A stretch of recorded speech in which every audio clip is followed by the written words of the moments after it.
Hola, ¿qué tal? Muy buenos días. Aquí estamos otra vez, otro domingo en Radio Faro. Agradecerle a Radio Faro el espacio y la infraestructura, como siempre. Todo, básicamente. El hueco en la sonda. Y nada, los saludamos a todos ustedes y les decimos que venimos con otro nuevo capítulo. De la historia puta de Canarias. Que esta semana saben ustedes que ayer sábado fue el Día Internacional de la Mujer, las manifestaciones de los colectivos feministas. Y nosotras vamos a hablar hoy sobre mujeres que han tenido tanto históricamente un hueco, históricamente como no, que ya lo veremos la semana que viene, desde la leyenda, pero esta semana tocarán sindicalistas importantes. ¿Qué tal estás, Dieguito? Yo estoy súper bien. Aquí estrenando mi camisa floreada de ¿Cómo tu apellido? ¿Y usted cómo anda, Carmita? Que viene a juego las gafas con la camisa. He estado malísima con una tos de pecho horrorosa. ¿Sabes que antes cuando Pero yo soy lo suficientemente responsable como ponerme mal a los 15 días en medio de los ¿Sabes que es que antes cuando pensé, digo, al fin ha caído, al fin me salió así. Nada. La pobre. Me queda nada más que la tos que ya se irá quitando. Total. Bueno, ¿de qué vamos a hablar hoy? Pues hoy, como decías tú, vamos a hablar de feminismo sindicalista, de 8M y de luchar por los derechos, que es algo que nos gusta aquí siempre hablar mucho. Y bueno, en el capítulo pasado nosotros les contamos la historia esta un poco loca de la peli censurada en la Segunda República. Esta vez vamos a retroceder unos pocos años atrás y nos vamos a situar en 1919 en la ciudad de Las Palmas. ¿En plena dictadura de...? No, la dictadura de Primo de Rivera fue un poco posterior. Vale, entonces, vale. Todavía estaba Alfonso XII o 13. 13. Y vamos a hablarles de la huelga de las cigarreras en 1919 en Las Palmas, donde las mujeres, pues claro, las cigarreras tuvieron un protagonismo, pero bueno, estábamos viendo lo que... Cuando la gente ya no tiene nada que perder. Y todo, sobre todo aquí que tenían ellas muchísimo arrojo y que estuvieron bajo el paraguas de la Unión Obrera del Ramo del Tabaco, se llamó el grupo sindical al que estaban adscritas. La mayoría, un poco de contexto. Negocio del tabaco. Canarias, nosotros ya hemos hablado aquí de Cornelio, el mafioso que hizo su negocio. Y el amoroso. Y el amoroso. También hemos hablado de nuestro gran amigo, bueno, no puedo decir amigo, del sinvergüenza de Álvaro Pargo, que también hizo negocio tabaquero. O sea, siempre ha sido en Canarias gran parte de, y de los conventos de monjas que eran almacenistas. De tabaco. De forma ilegal. Entonces el tabaco en Canarias siempre ha dado dinero, pero por un tubo, y principios del siglo XX no fue diferente. En este caso a algunos les sonará las antiguas fábricas de tabaco que había muchas en Gran Canaria, concretamente. Porque este tema se sitúa en Gran Canaria. Sí, hoy hablamos en concreto de Gran Canaria, que dentro de este negocio de tabaco que había dado mucho dinero se veían prácticas raras. También. Una de ellas, para ponerles en contexto a ustedes, es, por ejemplo, estaba la famosa fábrica La Favorita. Esta porque fue famosa, desgraciadamente, porque está escrita una familia que... o sea, probablemente no podemos decir todos los calificativos que se nos vienen a la cabeza. ¿Será protagonista de otro capítulo que estamos preparando? Y que es la familia de Eufemino Fuentes, básicamente, que ya en su capítulo le dedicaremos los calificativos que se merecen. Y no hay uno que escape hasta hoy. No hay uno que escape. Y en concreto La Favorita era Eufemiano Fuentes Cabrera, padre, o sea, del famoso... Del señor que terminaron... asesinando. Desapareciendo. Bueno, desapareciendo. No se sabe dónde. Pero del fascista este del padre, que era dueño de la fábrica La Favorita, y que una de sus operaciones, para que vean cómo funcionaba este mundo, él consiguió establecer su fábrica de tabaco. Bueno, ¿cómo funcionaba este mundo? ¿Cómo funcionaba? Porque los demás no lo hicieron. Que consiguió establecerlo como principal proveedor de tabaco a nivel local, en Las Palmas, aparte de exportar, era el principal aquí. Y un día, en las tiendas del Puerto de la Luz, en las tabaqueras, aparecen unos señores así random, diciendo a todos, oye, déjame el tabaco de La Favorita, que va a embarcar justo un barco de vapor mañana, no nos da tiempo a ir a la fábrica, dámelo todo y te pago por él. Y todos los vendedores de tabaco se lo vendieron a esta gente, y al día siguiente de repente se encontraron todos los vendedores de tabaco en la fábrica La Favorita, en plan, a ti también. Dicen, bueno, venimos a reponer, y cuando fueron a comprar para reponer, les dice, le habían subido el precio una barbaridad, y de repente todos se quedan mirándose con cara de tontos diciendo, ¿pero esto qué es? O sea, y claro, salió incluso en la prensa en la época como un movimiento extraño para jugar con los precios, para obligar a comprarlo más caro a los vendedores. Básicamente daba mucho dinero, pero las condiciones de trabajo de quienes estaban ahí no eran buenas. No eran nada buenas, y toda esta historia empieza con otra tabaquera, lo que le vamos a contar hoy, que es la tabaquera de El Crédito, también de Las Palmas, del empresario Severino Viera Martín, que tenía en Eufemiano Fuentes justamente uno de sus grandes apoyos, y este hombre exportaba tabaco al norte de África y también a la península. De este Severino se ha llegado a decir también que era un buen amigo después de Primo de Rivera, del dictador, dando los dos. Y en 1919, ¿qué es lo que ocurre? Que este hombre, su empresa, El Crédito, despide a 3 mujeres, a 3 trabajadoras, Dolores García, Rosario García y Luisa Faure. ¿Por qué las despide? Por negarse a limpiar retretes, que no estaban de las funciones de estas señoras. Entonces, claro, por eso se negaron. Como se negaron, las echaron a la calle, y sus compañeras, el 14 de mayo, 95 trabajadoras y 32 trabajadores amenazaron con huelga diciendo: esto no es justo, porque ya estaban hartas de las condiciones laborales. Formaron una comisión liderada por una mujer... Bueno, condiciones laborales, por llamarlo condiciones laborales, porque era un abuso. Bueno, un abuso completo. Estaban hartas de los abusos. Estaban hartas de los abusos. Se creó una comisión liderada por Antonia Delgado, por una mujer, y por un hombre, José Sosa, que se entrevistan con el delegado del gobierno y con Severino para decir: oye, readmitan a estas 3 mujeres. Se niega la empresa, y el 19 de mayo convocan huelga. Las trabajadoras aguantan una semana en huelga hasta que consiguen que el 26 de mayo, una semana después, fueran readmitidas las 3 compañeras. A mí yo es que cuando veo esto digo: la solidaridad, la rebeldía mola siempre.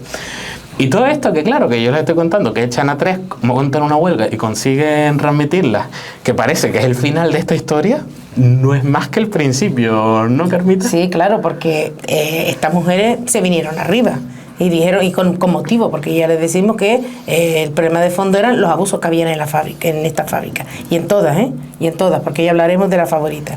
Ese mismo mayo, harta de los abusos, las trabajadoras de esa fábrica del Crédito y de la Eufemiano Fuentes, que se llamaba La Favorita, y había otra tercera que era La Flor Isleña, que el dueño era Santiago Gutiérrez Martín. Este último exportaba más a Argentina y a Uruguay. Convocaron una huelga de las 3 empresas, las trabajadoras de las 3 empresas. Miren lo que pedían las mujeres, una cosa súper revolucionaria, y era un aumento de salario, porque cobraban 1 peseta al día y querían que se lo aumentara a 1,25, más un suplemento, un plus de un 25% que quedaba al arbitrio de la empresa. Es decir... O sea, que hasta bien se portaron. Exacto, hasta bien se portaron con los empresarios. Les recordamos, ¿se acuerdan ustedes cuando hablamos de la huelga de inquilinos de 1933 de Santa Cruz de Tenerife? Acuérdense que hablábamos que los hombres cobraban entre 120 y 130 pesetas al mes, y que el alquiler estaba entre 75 y 125 pesetas al mes, con lo cual no daba para pagar el alquiler para vivir. Pero es que encima las mujeres, si sus mujeres también trabajaban, las mujeres cobraban 4 veces menos que los hombres, con lo cual no se podía vivir, no había manera de aportar más dinero a la familia para poder vivir holgadamente, no holgadamente, o vivir ya independiente incluso. Claro, y aportar a la familia. Entonces, ellas también lo que pedían era una jornada, el otro punto de la negociación, era una jornada de 8 horas.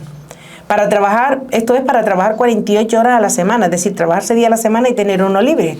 Y que esto fuera, ya verán ustedes más adelante que se lo vamos a contar, y que esto se pudiera cumplir a partir del 1 de octubre de ese mismo año. Acuérdense que estábamos en el mes de mayo. Eso era lo que ellas pedían.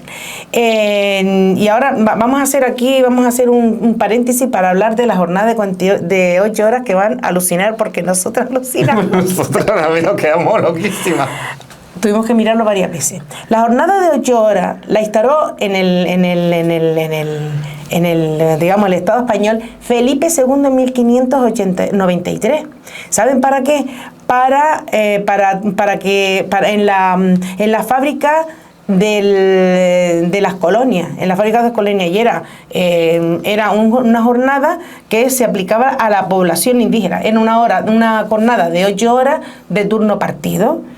Como una medida de prevención laboral muy entre comillas. Claro, ¿por qué? Porque cuando los castellanos llegaron a América, los españoles llegaron a América, llegaron con sus enfermedades, esquilmaron la población, la tasa de reposición no era lo suficientemente rápida y entonces tenían que controlar la explotación laboral, pero por problemas por interés económico. Por interés económico. Que nunca se cumplió. Que además no había nadie que lo controlara, además. O sea, que nivel de explotación. Entonces, ¿qué pasó? ¿Qué ocurrió? ¿Qué fue lo que pasó en estos momentos históricos y en los años entre Felipe II, entre 1593 y al principio del siglo XX, para que la jornada si fuera aumentando y la gente tuviera que luchar por algo que se suponía que ya estaba instaurado? Lo que pasó fue la revolución industrial y el sistema capitalista a lo bestia que se instauró en Europa. Que ese sistema capitalista que dicen muchos que es el que trajo el gran progreso a Europa, muy entre comillas, pero sí, ahora... Claro, pero trajo progreso para los que tenían dinero. Claro, trajo progreso a latigazo. Porque el progreso era a favor de las clases trabajadoras. Porque la clase trabajadora en aquella época tenía unos horarios de jornada de 16 horas y además se unía todo esto a la explotación infantil, que fue cuando la gente ya se dio cuenta de que no estaban viviendo, aquello no era vida, estaba todo el mundo trabajando para el empresario, ganando cada vez más en un sistema que se enriquecía, digamos, a costa de su derecho y de su vida. Entonces, nada, esto hizo que todo terminara estallando. Y por otro lado, durante el reinado de Isabel II, en 1848, también el gobierno de aquel momento intentó controlar la jornada laboral a 10 horas, que tampoco no hubo manera de conseguirlo. No, porque al final les interesaba a los empresarios explotar y Isabel II... Claro, que tampoco fue por nada bueno, porque Isabel II fue una reina ladrona. Es que corrupta. La echaron, es que fue la primera reina que echó un gobierno completo, echó a la reina y a toda su familia por ladrona, porque ella y su madre enseñaron a los Borbones cómo se hacía. Sí, María Cristina, la madre también, la mandaron tarifando de España. Bueno, el caso es que a principios de 1919 ya la ciudadanía en el Estado español ya estaba un poquito hasta los gorros de toda esta gente y especialmente en Barcelona, donde se organizó una macrohuelga, digamos, con más de 100.000 participantes. Consiguieron obligar al gobierno de aquel momento, presidido por el conde Romanone, bajo el reinado de Felipe XIII, de Alfonso XIII, el tatarabuelo, ¿no? O el bisabuelo de Juan Carlos I. El abuelo. El abuelo. El bisabuelo del de ahora. El bisabuelo del de ahora. Sí. Bueno, pues lograron imponer una jornada de 48 horas semanales, trabajando 6 días a la semana y librando uno. Se firmó en abril, este acuerdo se firmó en abril de 1919, pero no entraría en vigor hasta el 1 de octubre, que les decíamos antes, hasta el 1 de octubre de 1919. Por eso las cigarreras en Gran Canaria quería que se hiciera a partir de ahí para coincidir con la negociación en toda España. O sea que aquí todo el mundo estaba conectado y estaba informado. Y volviendo ahora a nuestras cigarreras, lo que ellas querían, ellas aprovecharon, digamos, este arrastre desde la península para pedir eso, el aumento salarial y el control de la jornada y que no las dejaran fuera, afuera del convenio que se estaba negociando a nivel nacional. Dieguito, aparte de todo esto, ¿hicieron algo más estas mujeres? Seguro que sí. Estas mujeres se volvieron arriba a lo grande. Lograron la readmisión, volviendo al inicio del conflicto, en la fábrica de tabaco El Crédito, donde lograron la readmisión de las 3 compañeras.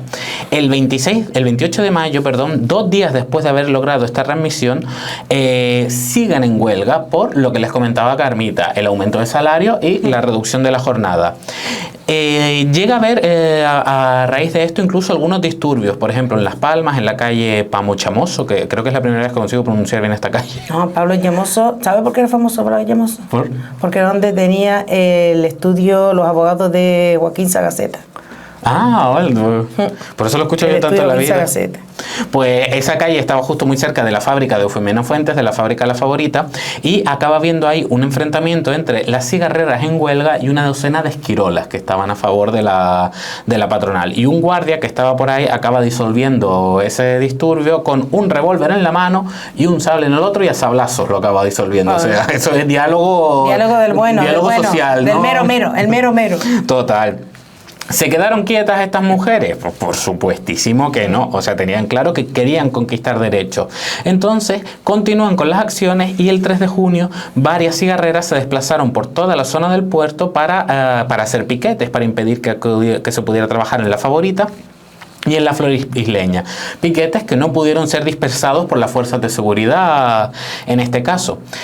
Ante esto, ¿qué ocurre? Que los patronos de las diferentes fábricas dicen, vale, tenemos que ceder, cedemos con el aumento salarial y con la reducción de la jornada. Parece que ganan. ¿Es esto un éxito? No. ¿Por qué? Porque aquí hay alguien que les mencionamos antes, que fue un caradura y un metefuego increíble. Eufemiano Fuentes Cabrera incumplió este acuerdo por todos lados. Lo que provocó que en sus instalaciones en La Favorita se reanudara el conflicto con las cigarreras, porque claro, dicen, perdona, nos acaban de prometer una cosa y no lo han cumplido, y estás eran tú ellas incumpliéndolo.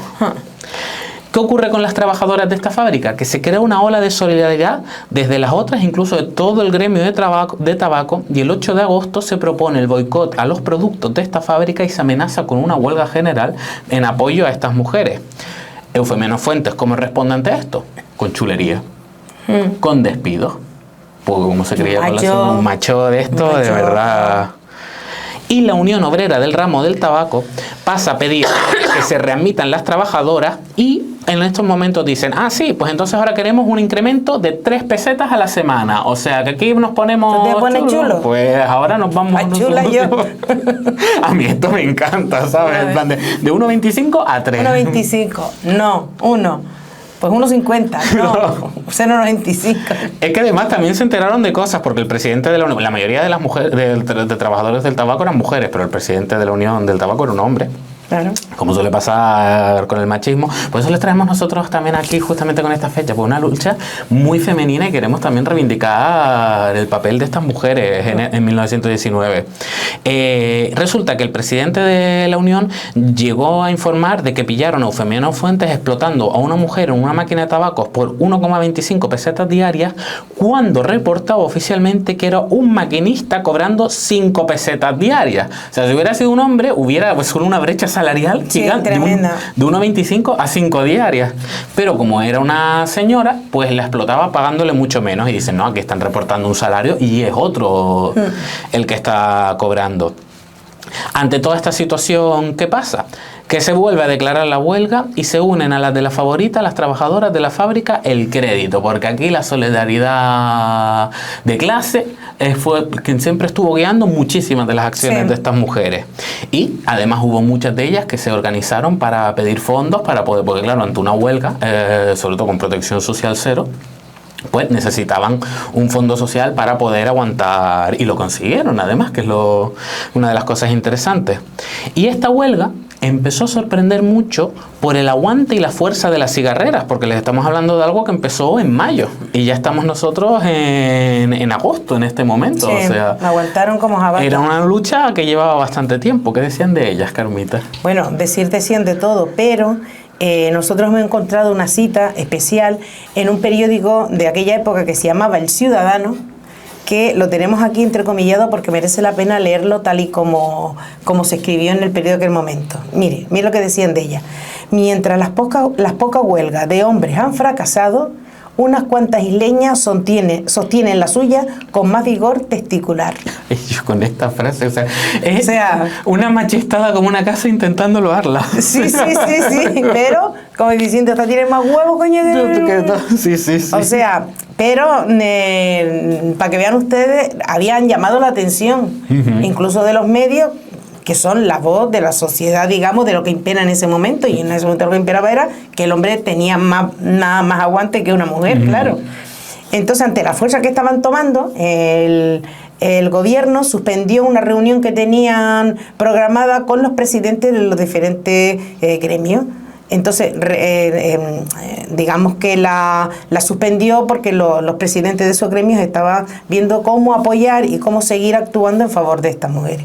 Esto provocó que el 3 de septiembre se asaltara un carricoche de La Favorita, de Femiana Fuente, que era un carricoche que se dedicaba a la venta ambulante de tabaco, y agredieron al conductor en el barrio de San Cristóbal. Se mete a juicio a las 5 personas que se lograron identificar que habían cometido el hecho. Por la presión tan fuerte que hubo, el 5 de septiembre se terminan los paros de las 2 fábricas, del Crédito y de La Favorita. Y estas mujeres consiguen, con esta lucha en La Favorita y en el Crédito, que fueran readmitidas las despedidas. Admitir, esto es un logro muy importante, admitir la autoridad de los delegados sindicales en los talleres. Esto es un lograzo. Eso es un lograzo del carajo, porque ahora tenían a alguien ahí dentro vigilando lo que hacían los dueños, y un aumento de salario. Que también eso a nivel individual es otro logro importante. Otro logro, pero ya te digo a ti que lo de admitir la autoridad de los delegados sindicales en los talleres es muy importante. Desgraciadamente, las 5 personas que asaltaron el carricoche son juzgadas a los 4 días. Eso sí que es una justicia rápida, ¿eh? A los 4 días, o sea que si aquello fue el 4 de septiembre. 4 días, lo que resultaron fue 4 días de condena, arresto menor, que es de 1 a 30 días en prisión, a 4 de ellas, y a Julia de León, que era una cigarrera, se le condenó a 5 meses de cárcel porque fue acusada de ser la instigadora del alboroto del 28 de mayo, del primer disturbio. O sea, que en este el del sable. Claro, o sea, que esto es lo que se llama arrastrar sota por mala ley. Es decir, aprovecharon un juicio para acusarla de otro del que no estaba acusada, ni siquiera era el objeto de ese juicio. Pero digamos que en venganza la acusaron ahí. Para impedir más huelga, los patronos ampliaron el convenio a todas las cigarreras, el convenio que se había negociado en estas dos fábricas, la ampliaron a todas las demás. Y Santiago Gutiérrez, el de la fábrica de la Flor y Leña, llegó a decir que que él no había notado pérdida durante, o sea, tienes 3 meses parada la fábrica, tío, y dice que tú no has notado y mejoran las condiciones laborales y sigue ganando dinero. O sea, si es verdad eso, o sea, si tienes 3 meses una fábrica parada, tú no notas el cambio, el problema en la fabricación. Y además dice que aumentando las condiciones laborales, que tú no querías aumentarla porque perdías dinero, tampoco lo notas, hijo puta. Entonces, es que era una gente que tú dices que no había dónde pillarlo a nivel de explotación, o sea, sí. Por todos lados. Esto podría ser el final del capítulo, pero es que aquí hay un ser humano que entra en juego, Dieguito. Que llamarlo ser humano es ser muy buena persona. Perdón. Dalo todo, Carmita, no pasa nada. Yo he estado ahí, te entiendo. Qué fatal. ¿Quién es este personaje? ¿Quién va a ser que le hemos mencionado todo el rato? Eufemiano Fuentes Cabrera, el dueño de La Favorita. Porque si este incumplió una vez lo acordado, ¿qué pensó? Pues, oye, tampoco le pasaba nada cada vez que incumplía. Por eso digo, pues yo puedo seguir siendo un basura y volver a incumplir. Que es algo que además todo esto se lo enseñó por lo visto a la familia en el trato a los trabajadores, que ya les hablaremos en otros capítulos de qué ocurrió con esta saga familiar. Pero bueno, vuelve a incumplir lo pactado, usando una excusa que tenía que seguir la evolución de los precios del mercado para no subir los salarios y para ver cómo iba todo el tema. ¿Qué ocurre? Que los de la Unión del Tabaco se olieron aquí nos está toreando, y además olieron que iba a volver a actuar con represalias porque yo lo había hecho anteriormente. Entonces, el 14 de septiembre, o sea, fíjense ustedes que antes les decía a Carmita que la resolución de terminar los paros fue el 5 de septiembre. O sea, no se esperó nada para incumplir, porque el 14 de septiembre se vuelve a convocar huelga.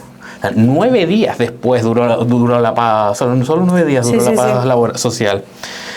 se vuelve a convocar huelga, en este caso solo en La Favorita, y aquí es ahora sí donde llegamos al final de esta historia. ¿Por qué? ¿Qué es lo que ocurrió? Que llegó a haber enfrentamientos entre huelguistas y esquiloles, teniendo que intervenir la guardia, y enfrentamientos que empezaron a subir de nivel. Hubo un momento en que la cuñada de un cabo de la Guardia Municipal la emprendió a palos con una de las sindicalistas, con María Mateo Rodríguez, ocasionándole una contusión en la cabeza. O sea, ya estamos llegando a niveles de violencia físico. Y ante el miedo de que fuera a más la violencia, viendo que ya la gente ya le daba igual darse de hostias, básicamente, Fuentes tuvo que ceder finalmente y aceptar seguramente hubo presiones de los otros. De los otros, completamente. Oye, nosotros hemos pasado por el aro, tú también. Y por segunda vez nos estás obligando a los demás a... No, y además que si tú no cumples, esto se va, digamos, se va a extender a nuestra fábrica, que nosotros hemos cumplido. Porque por solidaridad. Completamente. Señores, la lucha al final colectiva es la que consigue... No, y en las calles donde los derechos se consiguen en la calle. Completamente. Y en este caso, claro, ¿qué tenemos aquí? Hasta la prensa mismo lo reflejaba. O sea, 1919 y tenemos una lucha de mujeres muy empoderadas, dispuestas a conseguir sus derechos laborales. Y aun cuando pedían estos derechos laborales, seguía habiendo una discriminación enorme entre la brecha salarial que cobraba un hombre y que cobraba una mujer, aun con el aumento de sueldo que conseguía. Sí, pero era como un principio. O sea, es que si no, no lo consiguen tampoco. Pero consiguieron bastante, la verdad. Consiguieron bastante.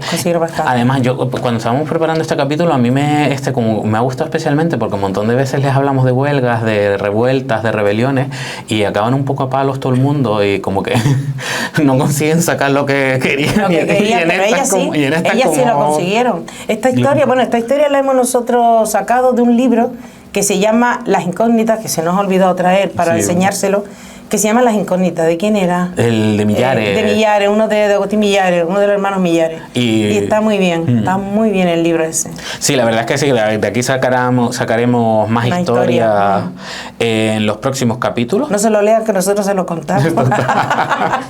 No, hay que leer. Hay que leer. Ya, que se lo compre también, que tiene interés el libro. O lo sacan de la biblioteca, que también está en las bibliotecas, que eso es otro punto.